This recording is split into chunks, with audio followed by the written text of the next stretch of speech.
naturalisasi itu semacam penipuan terhadap sensasi itu. Dan kalau misalnya ada naturalisasi, tentu ya ada sesuatu yang tidak fit and proper dengan prinsip-prinsip patriotisme itu. Betul bahwa olahraga sepak bola itu udah mendunia. Sebelum gue sakit perut, ditutup dulu.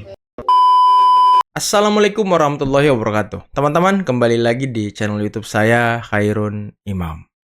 Rocky Gerung semakin kelihatan dungunya. Itulah kalimat yang pantas untuk kita sematkan kepada Rocky Gerung saat ini, teman-teman ya. Setelah dia mengkritik tajam dan memberikan kalimat-kalimat yang kurang pantas didengar oleh fans sepak bola Indonesia terkait dengan naturalisasi yang dilakukan oleh PSSI terhadap timnas senior. Sekarang Rocky Gerung dibungkam oleh Coach Justin dan juga Bro Bambang Pacul terkait dengan statement-statementnya itu. Yang menurut saya itu statementnya menyesatkan, teman-teman ya.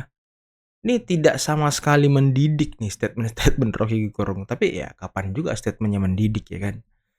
Kalau bisa Rocky Gerung ini di politik aja omon-omonnya gitu. Nggak usah masuk ke ranah sepak bola yang pendukungnya itu banyak banget. Ini kan aduh, di tengah euforia para supporter, Rocky Gerung muncul dengan kata-kata yang tidak pantas, teman-teman. Tapi ya sekali lagi, di video ini kita akan melihat bagaimana Coach Justin dan juga Bambang Pacul membungkam mulut omon-omon Rocky Gerung. Tapi teman-teman ya, sebelum kita masuk ke videonya, pendukung Rocky Gerung ini juga sepertinya lebih lucu dari junjungannya. Mereka mengatakan bahwa kita tidak bisa menafsirkan secara langsung apa yang diucapkan Rocky Gerung karena itu bersifat filosof. Maksudnya sangat filosofis gitu. Jadi harus diterjemahkan dulu baru kita bisa mengerti apa yang dikatakan oleh Rocky Gerung. Ini pembelaan yang lebih dungu lagi nih. Oke teman-teman, tanpa perlu berlama-lama lagi, mari kita mulai videonya berikut ini. Kalau istilah penipuan, satu kata penipuan, parameter penipuan itu apa? Sensasi, parameter sensasi itu apa? Itu kan sangat luas. Ya kan, sensasi itu sangat berbeda. Jadi ini orang memang hebat untuk menggunakan kata-kata, memutarkan pisang yang bengkok bisa jadi lurus kalau dengerin Rocky Gerung. Omon-omon ya kan. Faktanya adalah mayoritas 95%, mungkin 99% dari rakyat Indonesia happy dengan apa yang terjadi dengan timnas sekarang. Betul nggak? Betul, sepakat, betul. Termasuk gue, maka dari itu gue dukung. Kalau penipuan terhadap sensasi itu Nggak ngerti juga apa dimaksud penipuan terhadap sensasi. Nggak ada yang ditipu. Mereka itu lah punya darah Indonesia. Sampai gue pernah bilang, coba kalian perhatikan pemain diaspora kita. Ada yang nggak rambutnya blond? Ya juga, hitam semua ya. Rambutnya gelap semua. Iya juga ya. Kenapa? Karena ada darah Indonesia semua. Perhatikan, disebut namanya siapa? Perhatikan rambutnya gelap semua. Yang penting kita tidak melanggar undang-undang. Nggak perlu ke MK segala. Asik. Karena tidak ada yang dilanggar. Jadi nggak ada yang protes. Keluar-keluar bebas. Oke, jadi ini yang akan dilakukan dengan bantuan Pak Bambang. Ketok palunya ya akan bertambah banyak. Which is good. Karena tapi ini short term ya. Jadi long termnya semoga mid term, long term itu semoga berjalan nanti. Sampai kapan ini mau dilakukan? Which is pertanyaan sangat logis. Ya. Dijelaskan juga sama Pak Erik. Jadi ini kita lakukan jangka pendek sambil paralel berjalan dia menugaskan LIB untuk mengangkat kualitas Liga 1 dimulai dengan VAR. Akhirnya VAR diterapkan. Dimulai dengan, ini Pak Erik sendiri ngomong ke gue. Dimulai dengan mendatangkan wasit dari Jepang untuk membina wasit kita. Wow. masalahnya di wasit ya. Salah satu. Oh. Dengan adanya VAR kan secara tidak langsung hengki-pengki antara wasit ini kan udah berkurang. Iya. Iya kan? Wasitnya juga ditingkatkan, didatangkan pelatih untuk cewek. Jadi sudah berjalan. Yang belum berjalan dan akan gue tagih ke Pak Erik adalah pembinaan sebelum Pak Bambang Pacul sudah kita bahas tadi. Kita tunggu, tapi kita juga realistis. Tangan badan dan kaki Pak Erik ini kan cuma 2, nggak bisa semuanya. Kita tunggu 1, 2, mungkin 3 tahun, baru kita tagih. Gimana dengan pembinaan? Karena pada saat timnas sudah berjalan, harusnya dibiarin berjalan urusan Sintayong dan kawan-kawan. Ininya harus diperhitungkan. Gue sempat interview Ratu Tisha. Menurut Ratu Tisha sudah pelan-pelan dilakukan, tapi sifatnya masih regional. Ada soal harga diri, nasionalisme, mana kebanggaan kita sebagai bangsa yang besar. Nah, itu kan narasi. NKRI harga mati. Ah iya. Iyalah. Kayak nonton timnas Belanda KW2 gitu-gitu Pak, nontonnya Pak. Dunia berubah. Dunia berubah. Iyalah. Asik. Oke. Sekarang kita tanya, yang kau pakai dari bawah ke atas itu semua hasil kolaborasi. Oke. Yang produksi dalam negeri penuh ada enggak? Ya mohon izin lah, itu sudah jarang Pak. Kok bisa gini Pak Pacul? Dunia udah berubah. Spirit zaman udah berubah. Inilah yang Bambang Pacul sangat risau kepada adik-adik kita yang sebenarnya punya kemampuan, punya bakat, tapi karena kemiskinan tidak mampu melenting. Oke? Ini kerisauan kami. Nanti lagunya Om Harimah terjadi, yang kaya makin kaya, yang miskin makin miskin, kan gitu. Jangan terjadi. Korea yang melenting ke atas harus punya empati kepada Korea lainnya yang miskin. Oke? Clear? Cetak? Bambang Pacul dapatnya apa? Gak dapat apa-apa. Kecuali kepuasan batin tadi ya tak? Asik. Kalau mau dikaitkan dengan yang beragama, mudah-mudahan masuk surga, kan gitu loh. Tapi kalau nggak masuk surga gimana Pak Pacul? Ya udah nasib. Nggak apa-apa. Oke? Clear? Cetak? Apa ya? Jadi kalau bicara harga diri, kemudian apa lagi? Nasionalisme, NKRI harga mati. Ya sudah kita bilang, globalisasi ini merubah semuanya. Spirit zaman sudah berubah. Jadi kita harus berdialektika dengan baik. Kita harus bisa berdialektika dengan zaman. Lu nggak bisa kencang-kencangan bos. Berdialektika dengan zaman. Oke? Clear? Ya. Gitu ya. Soal harga diri ya agak belakang dikit lah. Belakangan dikit lah. Nanti kita bangun harga diri kita seperti Bambang Pacul ketika masih miskin mosok ngomong harga diri. Hah? Kita masih kalah ngomongnya harga diri, jangan. Ketika kau udah sakti, ini harga diri kami, boleh ya tak? Waduh. Kalau lemah kita ngomong gini harga diri kami, tewas bos. Tewas. Ketika kau lemah sudahlah, belajarlah sebaik-baiknya. Kau kalahkanlah, nanti Abel Sapiar itu keahliannya di mana kita bisa ambil gitu loh ya. Kalau yang main-main sepak bola itu sama, anjir sama lah. Oke? Clear? Oke. Tapi rakyat gembira itu loh dukungan yang luar biasa. Itu juga nanti nyetrum ke kita. Oh, ternyata Republik ini kalau kita bisa main dengan baik sepak bolanya, kita ini dicintai oleh rakyat. Betul. Mengangkat kebanggaan kita, oh, itu juga nanti akan berubah bos. Betul. Oke? Jadi jangan sepak bola gajah-gajah lagi. Nanti Coach Justin lah yang tahu itu. Pak Pacul tahu nggak? Nggak tahu. Nggak tahu. Hanya Pak Pacul kepingin kalian-kalian yang merasa tidak punya mimpi untuk Republik ini, untuk dirimu dan Republik ini. Setuju? Setuju Pak Pacul. Clear ya? Keren. Clear. Pak Cetak. Pacul setuju gak dengan naturalisasi? Oke? Lah Bambang Pacul masih ketua Komisi 3 yang gedok ya bos. Asik. Yang ketok palunya ya kan. Iya toh?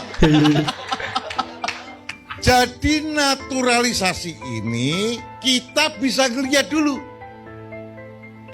Pasukan kita, pemain kita bisa ngeliat langsung praktek di lapangan. Oh, untuk menjadi seorang pemain sepak bola itu yang hebat itu harus punya disiplin tinggi. Yang dipelajari ternyata bukan hanya sepak bola, tetapi mental juga dipelajari. Ngeliat langsung, ini bukan transfer of knowledge, tetapi ini melihat contoh langsung di depan mata. Adinda sekali saya tanya sama Diko, Republik Indonesia ini olahraga yang paling digemari apa? Sepak Sepak bola. Paling Oke. banyak fansnya. Setiap negara yang sepak bolanya digemari rakyatnya, pasti sepak bolanya maju. Di kita maju nggak? Enggak. Iya juga. Tapi penggunaan sepak bolanya luar biasa. Itulah coach Justin di sini pasukannya banyak. Domba-dombanya banyak ini. Domba-domba ya banyak. Tetapi majunya sepak bola belum. Kok bisa ya? Kok bisa ya? Begitu. 270 juta, mosok cari 22 pemain aja susah. Waduh, main uangnya Aduh. banyak Pak Pacul. Nah, ini argumentasi Bapak Pacul soal naturalisasi ini adalah kawan-kawan pemain sepak bola bisa langsung melihat Belajar langsung. bagaimana sesungguhnya seorang pemain sepak bola profesional dan memberikan catatan itu.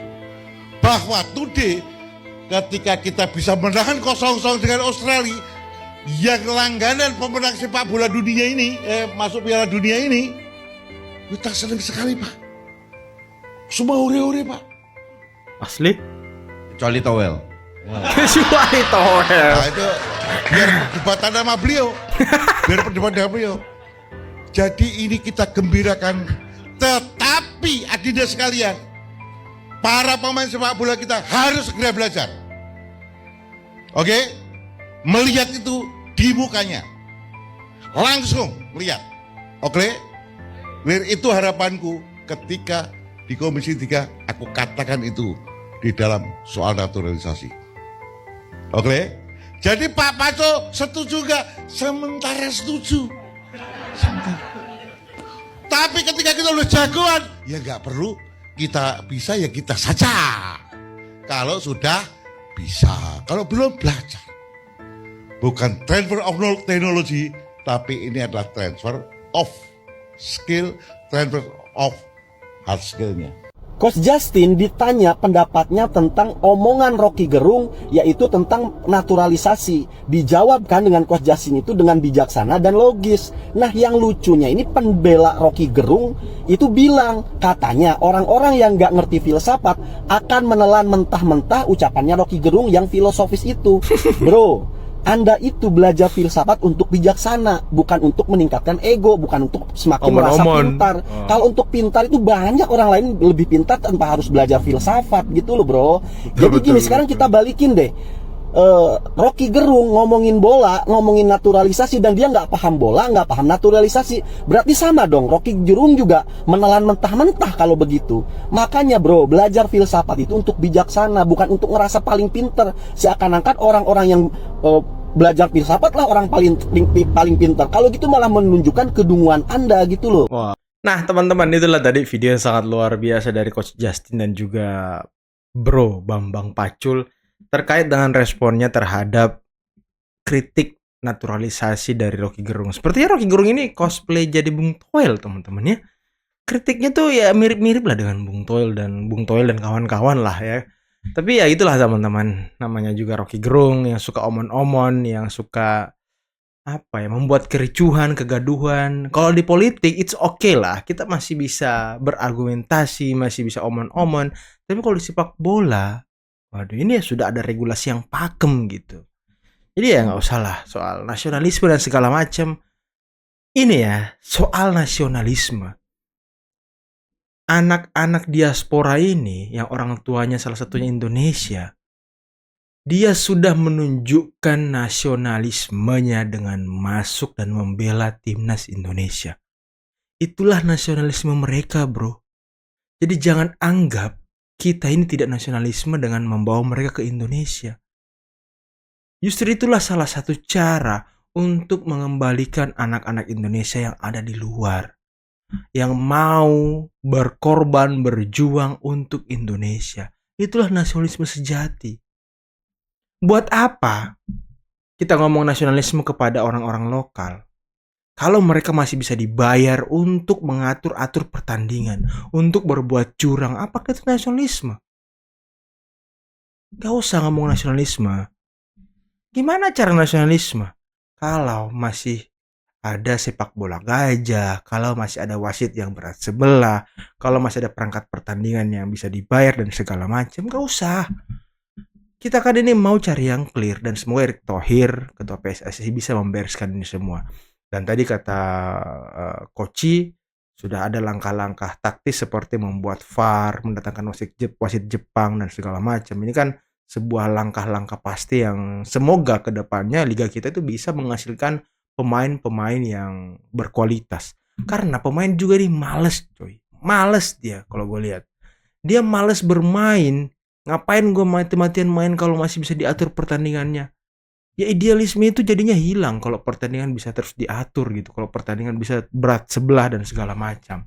Ini kan yang tidak kita harapkan dari sepak bola kita, teman-teman. Dan semoga ke depan semakin banyak Rizky Ridho yang baru, Witan Sulaiman yang baru. Semoga masih adalah nanti bibit-bibit Indonesia yang masuk ke timnas Indonesia yang memang pure dia lokal, teman-teman, bukan diaspora. Ini yang kita harapkan bersama tentunya. Tapi ya pembinaan harus juga ditingkatkan, harus serius. Jangan setengah-setengah gitu. Tapi ya Coach Jatin dan Bambang Pacul tadi sudah menjelaskan sangat baik teman-temannya, dan ya itulah naturalisasi jangka pendek bukan jangka panjang, teman-teman. Sepertinya ini hanya untuk memicu orang-orang lokal agar yang pure lokal ya, agar mereka mempush dirinya untuk melampaui orang-orang diaspora ini. Kan itu keren, cakep gitu. Dia mentalnya semakin main, mentalnya semakin berapi-api karena ingin melampaui diaspora ini. Ini kan persaingan yang sehat kalau seperti itu, teman-teman. Dan itu yang kita harapkan bersama. Oke, teman-teman, mungkin cukup sekian dulu video kali ini. Jangan lupa like, subscribe, dan share. Dan saya akhiri. Bila taufiq wal hidayah. Wassalamualaikum warahmatullahi wabarakatuh. Bye-bye.